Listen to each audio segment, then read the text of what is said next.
Assalamualaikum warahmatullahi wabarakatuh.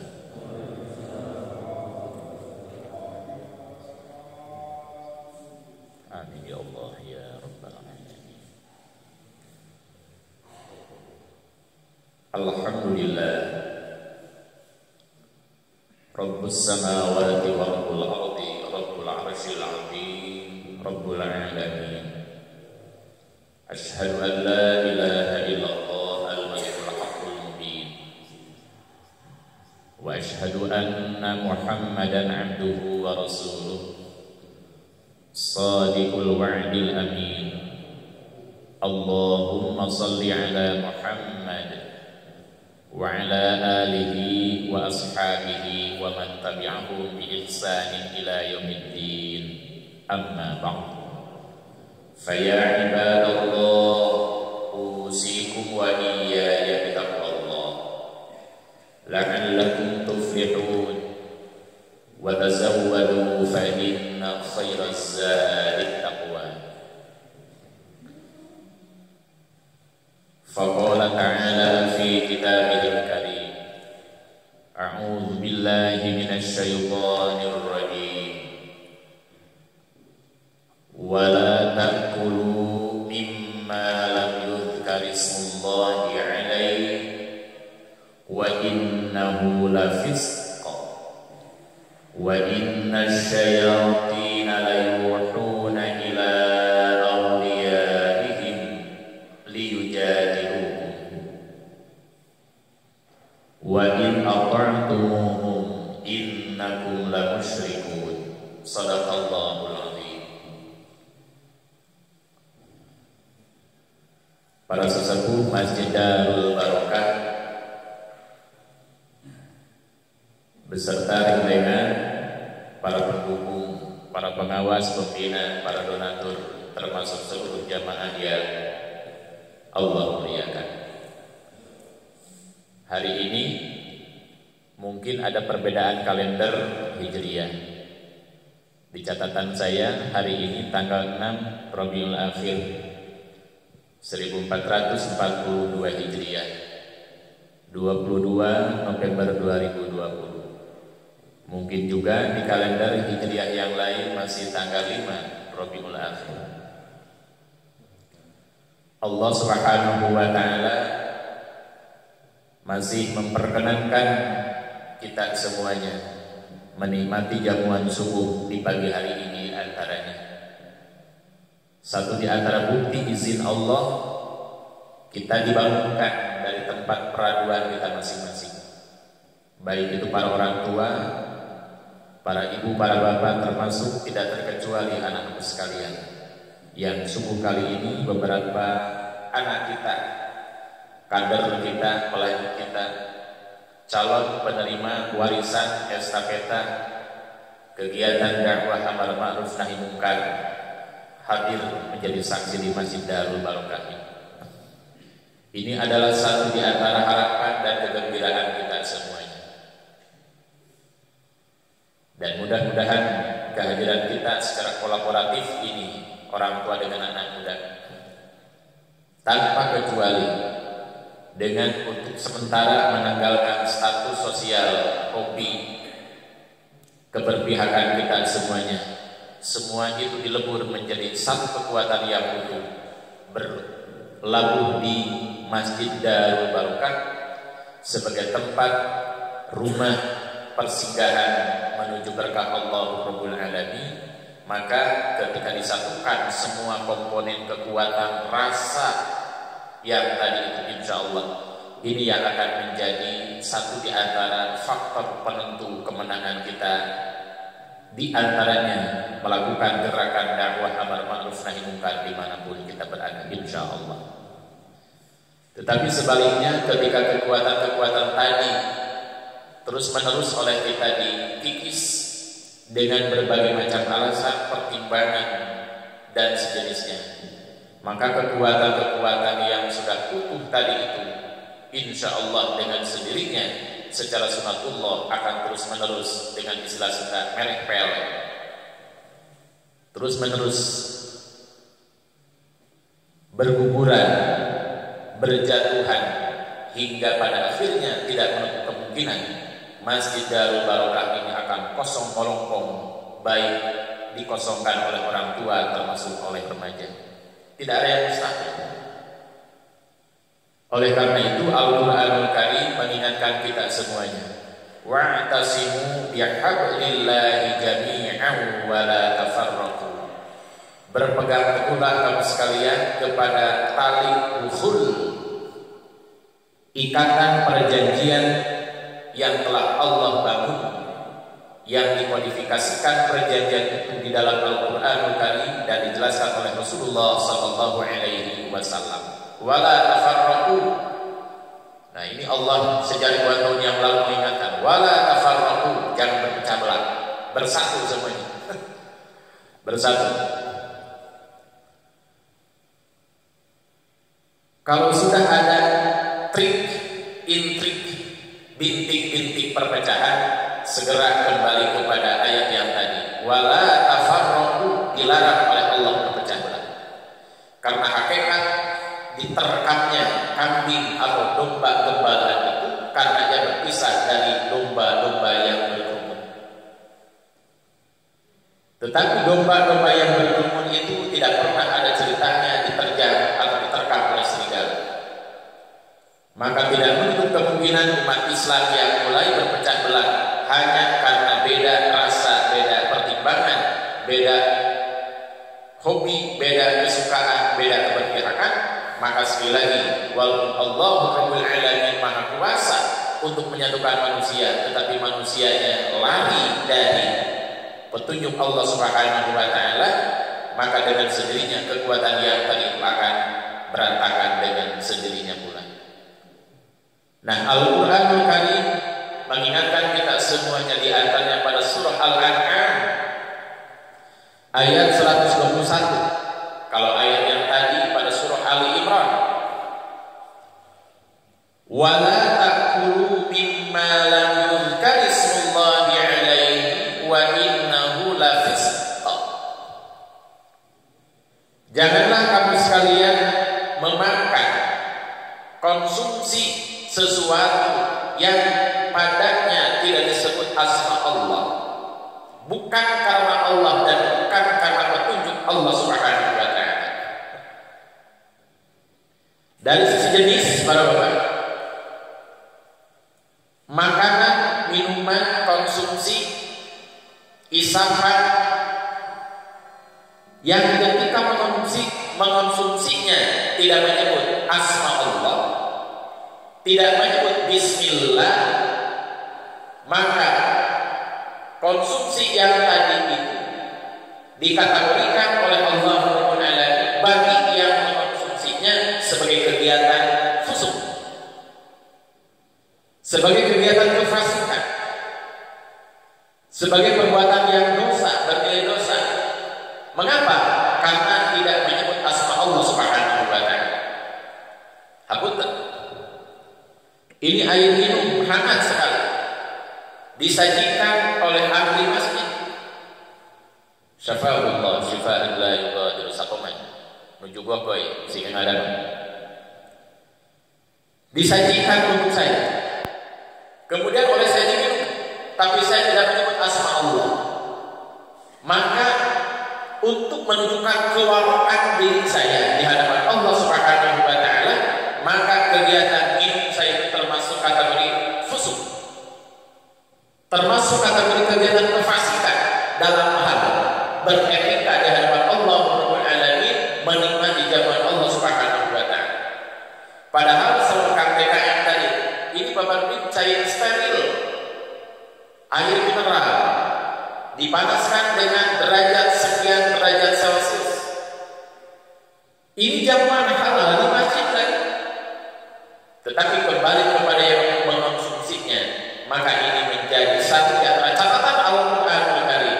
Tidak sebaiknya seorang badudin meminum tanpa menyebut Bismillahirrahmanirrahim. Apalagi sebaliknya, minuman itu haram, makanan itu haram, tidak menyebut Bismillahirrahmanirrahim atau dengan menyebut Bismillahirrahmanirrahim tetapi jenisnya itu halal, atau cara mendapatkannya halal. Air, makanan, konsumsi, jabatan, pangkat, kedudukan, kemenangan, hasil halal. Tetapi yang mengatakan alhamdulillah rabbil alamin, padahal betul daging babi,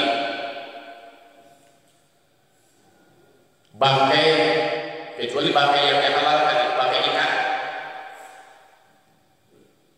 menyebut asma Allah ataupun tidak, bagi yang mengonsumsinya, bagi yang menjalaninya, tetap itu sebagai kegiatan fasik. Jadi dari konsumsi zahiriyah, ini konsumsi zahiriyah lewat mulut ke tenggorokan, masuk perut, keluarkan lagi. Ada juga konsumsi dalam arti kontekstual. Ini konsumsi kulit kita ini, pakaian dililit dengan sal, tutup lagi kepala separuh seperti istri ibu, peci ke bawah pakai celana berlapis-lapis, tambah lagi lapisan yang lain, ke bawahnya pakai kaos kaki dan sejenisnya. Tetapi semua itu hasil dan dicapai dengan cara yang tidak terpuji, walaupun ia mulai menggunakannya dengan ucapan Bismillahirrahmanirrahim atau dengan menyebut asma Allah, tetapi itu sebagai kegiatan fasik. Wah, ini betapa dipreteli oleh Al-Quran. Tidak cukup hanya sekedar halal, bergizi, tetapi cara mengonsumsinya harus dengan cara yang ditunjukkan oleh Rasulullah SAW, termasuk dalam hal sembelihan, menyembelih. Ada hewan udhiyah, ada hewan yang biasa dikonsumsi oleh kita, disembelih oleh kita atau oleh orang lain, tidak menyebut asma Allah, maka itu sebagai kegiatan yang berkategori fasik, melanggar aturan Allah Subhanahu wa Ta'ala dan Rasul. Atau sebaliknya, hewan babi disembelih Bismillahirrahmanirrahim, tidak ada apa-apa karena menyalahgunakan Bismillahirrahmanirrahim. Karena itu umat Islam betapa pentingnya bermajelis ilmu agar tahu,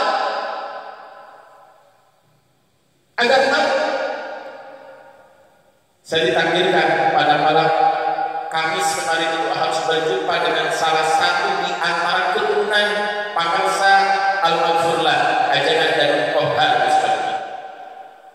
Ajangan Danul Kohar itu adalah sosok profil alim dari ulama Jawa Barat Indonesia yang berdomisili di Kabupaten Sopri, yang mondar-mandir masuk penjara pada zaman penjajahan. Mengapa? Karena ia menegakkan Al-Quranul Karim yang tidak cocok dengan selera kekuasaan pada saat itu. Satu di antara keturunannya Ustadz Nana kalau tidak salah, atau Ustadz Yana, ia mengatakan, bagaimana bisa kita ini akan kenal dengan hukum Allah, batasan-batasan Allah, had Allah, kalau memang kita tidak ngaji. Sampai beliau menyindir ibu dan bapak yang ada di masjid dan yang ada di rumah. Kata beliau, lu jelas yang di masjid ngaji dulu di masjid cara ngomong HP, nonton sinetron dan lain sebagainya, mungkin kita keren. Lu jelas ngaji rumah ini masjid, ayeuna aya ngariung jeung urang sadaya. Dan ilmu itu hanya akan bisa dicapai dengan majelis-majelis ilmu. Tanpa bermajelis ilmu tidak mungkin akan bisa tahu akan hukum Allah Subhanallah. Saya katakan, berbisik kepada salah seorang guru saya, apakah begini karakter Ustaz Danul Kohar kamu pun benar-benar begitu? Gawat. Jadi mereka yang tidak ngaji itu diajak. Yang kemarin ngaji, sekarang tidak ngaji. Kemana ayah? Kemana kita ngaji? Ayah mau? Sampai ngaji cek seperti itu. Ada apa kemarin? sekarang tidak ada. Ayo naon? Ayo masalah naon? Kamari rajin berurutan ke masjid, sekarang kok jadi tidak ada. Ada apa? Sibuk? Sakit? Atau ada selera yang lain? Atau ingin berkomunikasi tapi mandek saluran komunikasinya? Karena itu kata beliau, salah satu di antara karakter dakwah Rasul itu, beliau menyampaikan ayat kemudian dijual kepada jamaah, kepada sahabat. Nih, saya menerima ayat dari Allah. Ayat. Anda bagaimana ini merespon? Akan seperti apa Anda sikapkan dengan ayat ini? Itu di antara karakter dakwah Rasul yang dibaca oleh para ustaz Dadul Wahab, yang dikomunikasikan lagi, dibahasakan lagi oleh salah seorang anak dan ilmunya di Masjid As-Sabaliyah pada malam Kamis yang lalu. Ini saya transfer ulang. Allah memberikan ayat, Rasul yang menerima dari Jibril alaihi salam disampaikan kepada para masyarakat sahabat saat itu. Ayo, Anda bagaimana ini dengan ayat ini? Mungkin kalau saya ambil profil contoh, satu ayat dari Al-Quranul Karim, bahwa jihad yang utama itu adalah jihad dengan harta. Wajahidu bi amwalikum wa anfusikum. Tawarkan kepada sahabat, ayo, Bapak pada sahabat jihad harta 5.000, 5.000 real. Bapak 4.000, Bapak 3.000, Bapak 2,5, Bapak 2.000 dan sebagainya. Semua itu akan merespon sesuai dengan kondisi masing-masing. Tidak acuh-acuh. Oleh karena itu wajar dan sangat pantas betapa berbekas dan berpengaruhnya satu ayat yang ditebar oleh Allah lewat Rasulnya, disampaikan lagi oleh Rasul kepada keluarga dan sahabatnya, yang pada akhirnya Islam diantaranya sampai ke komplek Taman Pelangi Pasir Ibu, Kabupaten Bandung, Jawa Barat, Indonesia. Nah, ini pun menjadi satu di antara indikator keberhasilan masyarakat merespon ayat yang tadi. Ini harus sering dibahasakan agar kita sadar pengorbanan kita sebenarnya. Saya tidak ikut berkorban. Masjid Semegani jangan sampai ditinggalkan begitu saja hanya karena ada persoalan. Tidak boleh. Ini bisa bertanya ini. Sakenir, baut demi baut akan bertanya di hadapan Allah Rabbul Alamin. Saya dulu dikorbankan oleh Anda untuk memperkuat kekuatan semangat kebersatuan panitia pembangunan masjid dan lain sebagainya. Tiba-tiba pada waktu tertentu karena persoalan tertentu ini masih ditinggalkan, ini akan berbicara menjadi saksi. Jangan sampai dimubazirkan pengorbanan kita semuanya. Waktu sholat, waktu ngaji, waktu bermusyawarah, waktu harusnya jihad amar ma'ruf nahi munkar, lakukan semua itu. Ingatlah bahwa masjid ini dulu dibikin oleh kita semuanya dengan hasil jerih payah, berdebat, bermusyawarah, konfirmasi ide dan lain sebagainya. Pada akhirnya tertancaplah fondasi kecil, tambah lagi hingga berdiri masjid yang megah, Darul Barokah.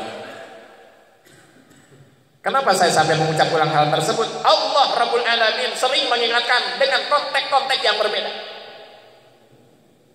Wa'tasimu, berpeganglah kamu sekalian kepada buhul Allah, hablullah, tali Allah, ikatan Allah, Al-Quran. Wala tafarraqu. Nah, hati-hati ini. Jangan bercerai-berai. Allah Maha tahu.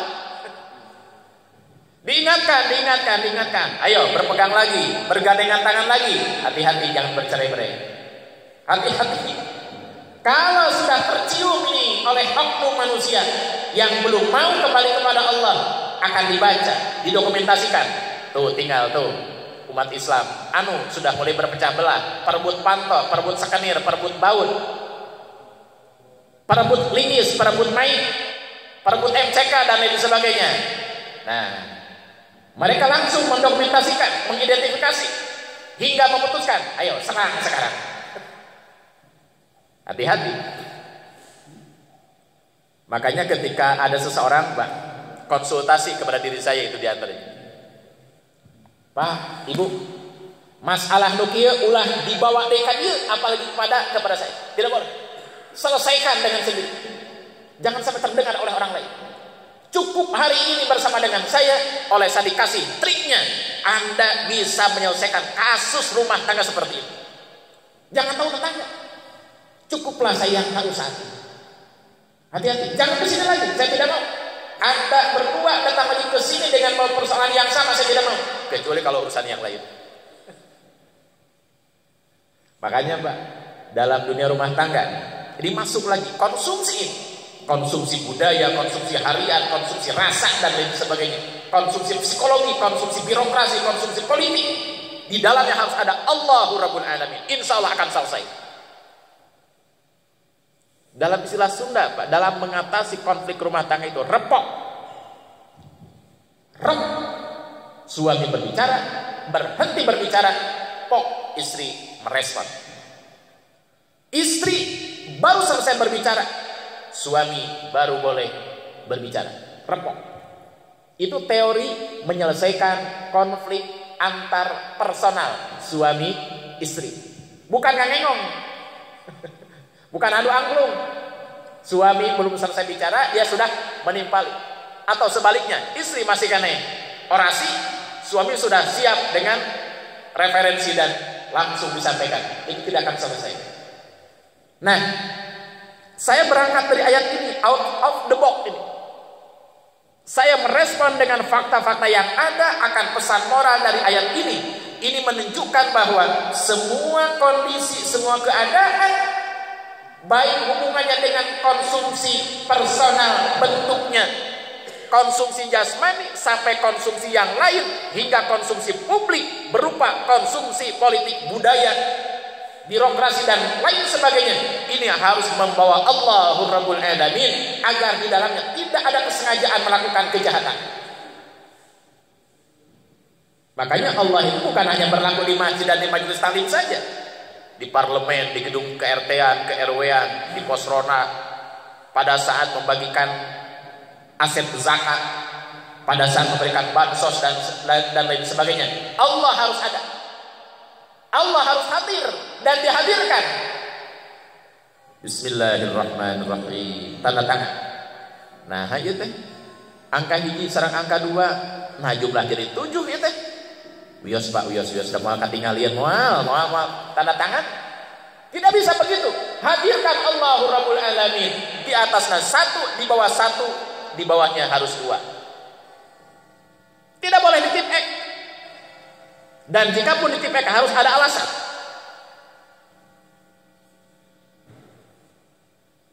Tetapi ketika semua itu tidak menghadirkan Allahu Rabbul Alamin, maka yang hadir dari Allah, respon berikutnya, diktum berikutnya, lafis stop. Ini kejahatan. Kejahatan. Tidak boleh dibiarkan kejahatan sekecil apapun itu. Subhanallah. Allahu Akbar walillahil hamd. Wa inna syayatina la yuhuna ila awliyaihim liyujadilukum. Karena sesungguhnya yang ikut sertakan hawa nafsu manusia itu sudah diberikan kepada setan agar setan ikut berkolaborasi, kemudian memengaruhi agar manusia menentang Allah Subhanahu wa ta'ala.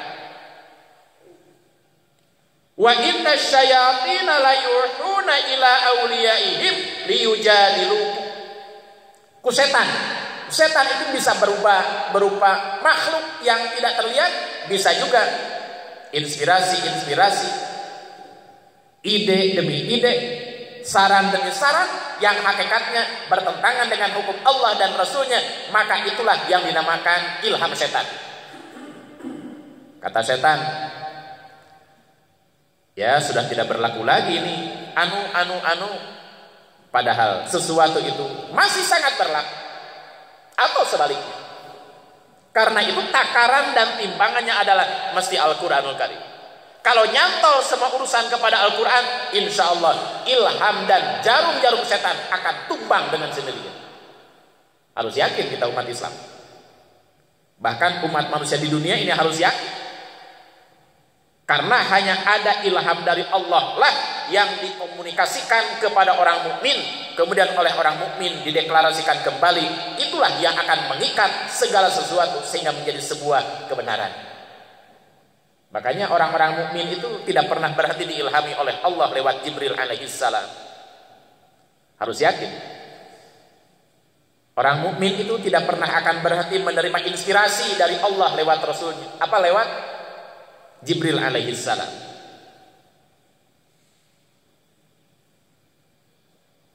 Hadirin yang Allah muliakan. Wa in ata'tumuhum innakum lamusyrikun.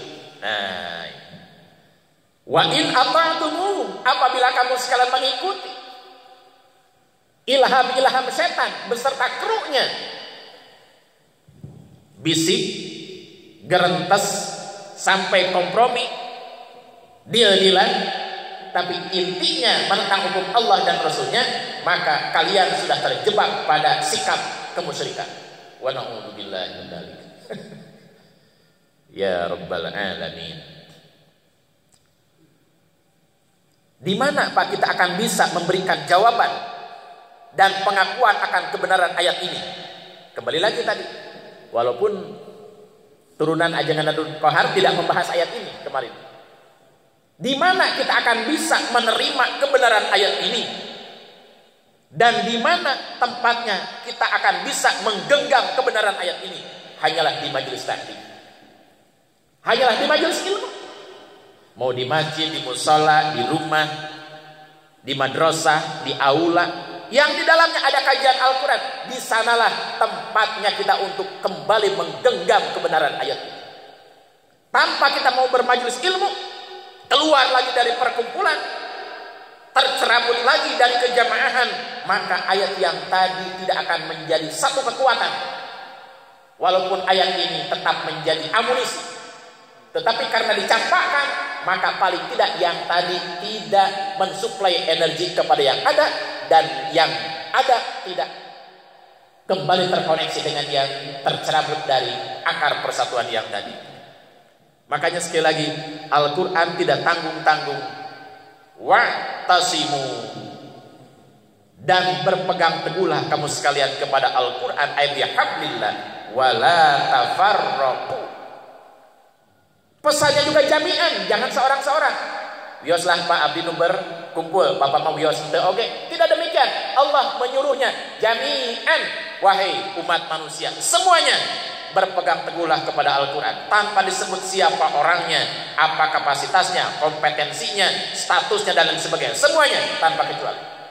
Karena Al-Quran untuk seluruh umat manusia. Wala tafarraqu, janganlah kalian bercerai-berai. Kalau sudah bercerai-berai, nah yang tadi itu jadi santapan empuk bagi mereka yang selama ini terus-menerus membangun sistem dan kekuatan, maka jadilah caplokan mereka. Ibarat domba gembalaan yang dicaplok oleh serigala adalah domba yang keluar dari gerombolan domba itu sendiri.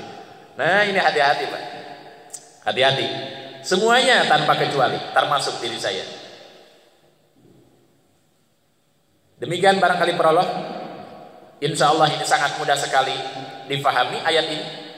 Janganlah kalian memakan, mengonsumsi, menjalani sesuatu, apapun juga bentuknya, makanan fisik, makanan non fisik, atribut kekuasaan yang di dalamnya tidak menghadirkan Allah Rabbul Alamin.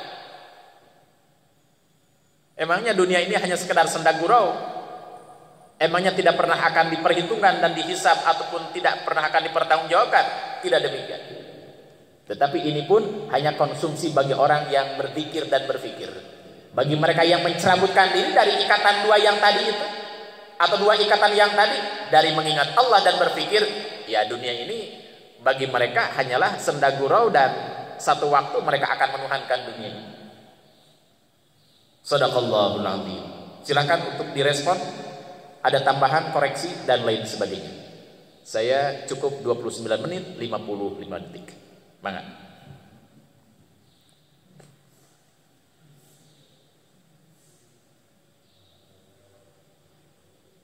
Ada?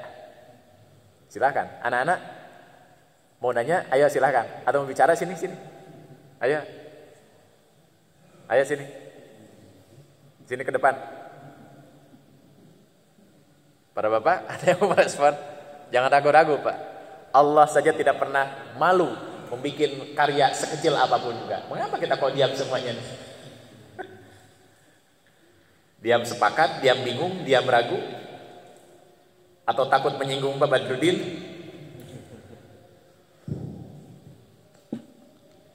Allah Rabbul Alamin itu menantang, Pak. Ya, kalau memang Anda berani menantang saya, kata Allah, silakan saja. Yang jelas, tunjukkan kemampuannya, bahwa Anda betul-betul kompeten untuk melawan Allah Subhanahu wa Ta'ala. Itu Allah Maha terbuka, tidak basa-basi. Tapi kalau tidak mampu, ya udah, nurut sajalah. Sing-sieun ku siksaan Allah Rabbul Alamin. Kalau dengan bahasa nasional, dengan bahasa lingkungan Indonesia saat ini, ayo tegakkan Pancasila dan UUD 45, hormati kebinekaan di ranah NKRI. Kalau Anda tidak mau, Cepopong mengatakan pindah ke Indonesia. Itu kata Cepopong, Pak, bukan kata saya. Pindah ke Indonesia. Pancasila itu menjamin orang melakukan apapun juga yang sesuai dengan petunjuk Allah dan Rasulnya, dijamin oleh Pancasila dan UUD 45. Tiba-tiba diputar balik, orang yang komitmen berpancasila justru dicemooh, dihoax, digeh-gehkeun, diheureuikeun, dan lain sebagainya. Ini sudah terjadi pemutaran balikan fakta. Lamun Cepopong berani kembali mengatakan, tah nu kieu nu kudu pindah di Indonesia. Bukan sebaliknya, orang yang Pancasilais yang sesungguhnya, orang yang membela negara dengan sebenar-benarnya, justru mereka yang dicemooh, Cepopong marah. Indonesia itu berdasar ketuhanan yang Maha Esa. Hakikatnya seluruh bangsa Indonesia harus bertuhan kepada Tuhan yang sama. Cepopong, Pak. Saya bukan aktivis Cepopong, bukan jurukamnya juga, tapi Cepopong berani mengatakan demikian. Masya Allah. Itu di gedung parlemen mengatakan.